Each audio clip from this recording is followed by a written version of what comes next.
श्री गणेशाय नमः। जय हो भगवान रामचंद्र जी की।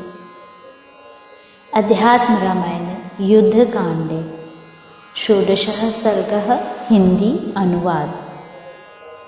त्रुटियां ना हो या कम से कम हो इसका प्रयास रहेगा, किंतु यदि फिर भी हमसे त्रुटियां हो जाती हैं तो आप सभी गुणी श्रोताओं से हम क्षमा मांगते हैं।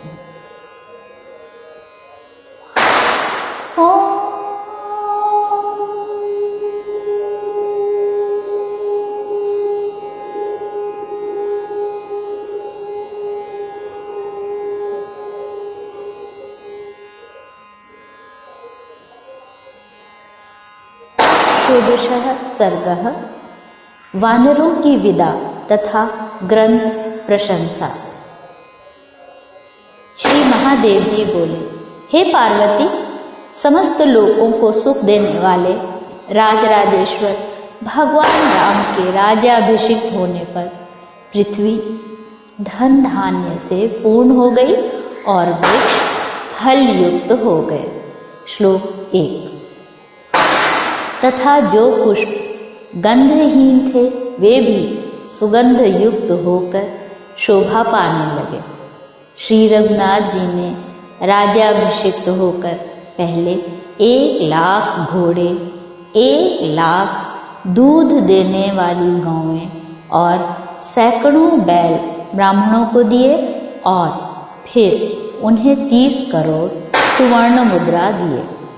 श्लोक 3। तत्पश्चात उन्होंने प्रसन्न होकर नाना प्रकार के वस्त्र, आभूषण और रत्नादि भी ब्राह्मणों को दिए। फिर भक्त वत्सल रघुनाथ जी ने सब प्रकार के रत्नों से युक्त एक सूर्य की कांति के समान चमकती हुई माला अत्यंत प्रीतिपूर्वक सुग्रीव को दी और अंगद को 2 दिव्य अंगद अर्थात भुजबंद दिए। तदनंतर रघुकुल तिलक श्री रामचंद्र जी ने अति प्रेम भाव से करोड़ों चंद्रमाओं के समान प्रकाश में अमूल्य मणि और रत्नों से विभूषित एक हार श्री जानकी जी को दिया। श्लोक 6। श्री जनक नंदिनी उस हार को अपने गले से उतारकर बारंबार अपने पतिदेव और वानरों की ओर देखने लगी। श्री रामचंद्र जी ने सीता जी का संकेत समझकर उनकी ओर देखते हुए कहा, हे सुमुखी जनक नंदिनी, तुम जिससे प्रसन्न हो उसे यह हार दे दो। तब सीता जी ने श्री रामचंद्र जी के सामने ही वह हार हनुमान जी को दे दिया। उस हार को पहन और गौरवान्वित हो श्री हनुमान जी अत्यंत शोभा को प्राप्त हुए। श्लोक 9। भगवान राम ने भी सामने हाथ जोड़े खड़े हुए हनुमान जी से उनकी भक्ति के कारण अत्यंत प्रसन्न होकर कहा, हनुमान, मैं तुमसे बहुत प्रसन्न हूँ। तुम्हें जिस वर की इच्छा हो मांग लो। जो वर त्रिलोकी में देवताओं को भी मिलना कठिन है वह भी मैं तुम्हें अवश्य दूंगा। तब हनुमान जी ने अत्यंत हर्षित होकर उनसे कहा, हे राम जी, आपका नाम स्मरण करते हुए मेरा चित्त तृप्त नहीं होता, अतः मैं निरंतर आपका नाम स्मरण करता हुआ पृथ्वी पर रहूं। हे राजेंद्र, मेरा मनोवांछित वर यही है कि जब तक संसार में आपका नाम रहे तब तक मेरा शरीर भी रहे।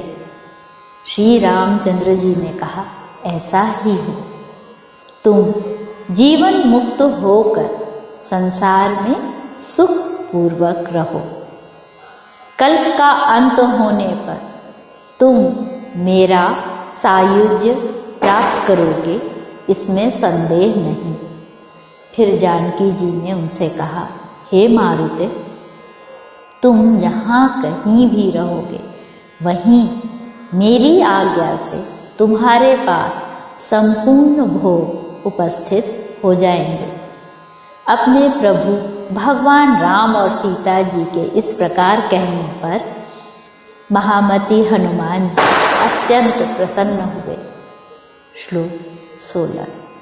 और फिर नेत्रों में आनंदाश्रु भर उन्हें बारंबार प्रणाम कर बड़ी कठिनता से तपस्या करने के लिए हिमालय पर चले गए। श्लोक 17। तदनंतर श्री रामचंद्र जी ने हाथ जोड़े खड़े हुए गुह के पास जाकर कहा, मित्र, अब तुम अपने परम रमणीय ग्राम श्रृंगवेरपुर को जाओ। श्लोक 18।